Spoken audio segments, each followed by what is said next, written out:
পাকিস্তানের কথা শুনলে অনেকের মনে হতে পারে ভঙ্গুর অর্থনীতি নিয়ে ধুঁকতে থাকা একটি দেশ, কিন্তু বাস্তবতা ভিন্ন।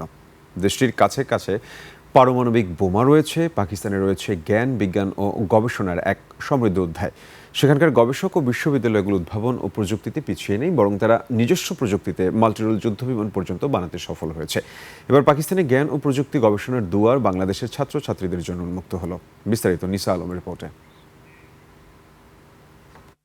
রাজধানীর একটি হোটেলে উদ্বোধন হলো পাকিস্তান বাংলাদেশ নলেজ করিডোর। অনুষ্ঠানে বাংলাদেশ ও পাকিস্তানের মধ্যে শিক্ষা বিষয়ক সহযোগিতা বাড়াতে 500টি পূর্ণাঙ্গ বৃত্তির ঘোষণা আসে।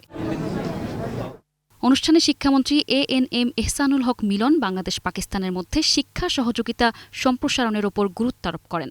আমি এই স্টলগুলো ঘুরে মনে হলো সমগ্র পাকিস্তান আমি ঘুরে আসছি এবং তাদের যে শিক্ষায় যে ব্যাপক উন্নয়ন ঘটেছে, আমি সত্যি ইমেজড। তাদের শিক্ষা ব্যবস্থা অনেক অনেক এগিয়ে গিয়েছে।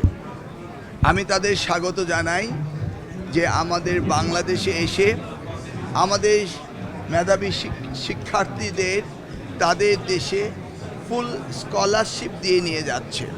মন্ত্রী বলেন, বাংলাদেশি শিক্ষা প্রতিষ্ঠানগুলোকেও আন্তর্জাতিক পরিসরে নিজেদের উপস্থিতি জোরদার করতে হবে, যাতে বিদেশি শিক্ষার্থীরাও বাংলাদেশে উচ্চশিক্ষা নিতে আগ্রহী হয়।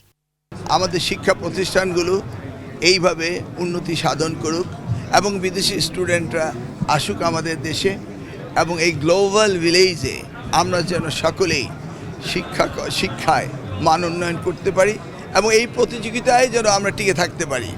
ঢাকায় নিযুক্ত পাকিস্তানের হাই কমিশনার ইমরান হায়দার জানান, এই বৃত্তির আওতায় শিক্ষার্থীদের টিউশন ফি, আবাসন, মাসিক ভাতা এবং যাতায়াত ব্যয় বহন করা হচ্ছে। The scholarships cover the full tuition fee, hostel charges, monthly stipend, one-time settlement allowance and return air ticket for the successful students. This initiative enables students from Bangladesh to study free of cost at leading Pakistani public and private educational institutions.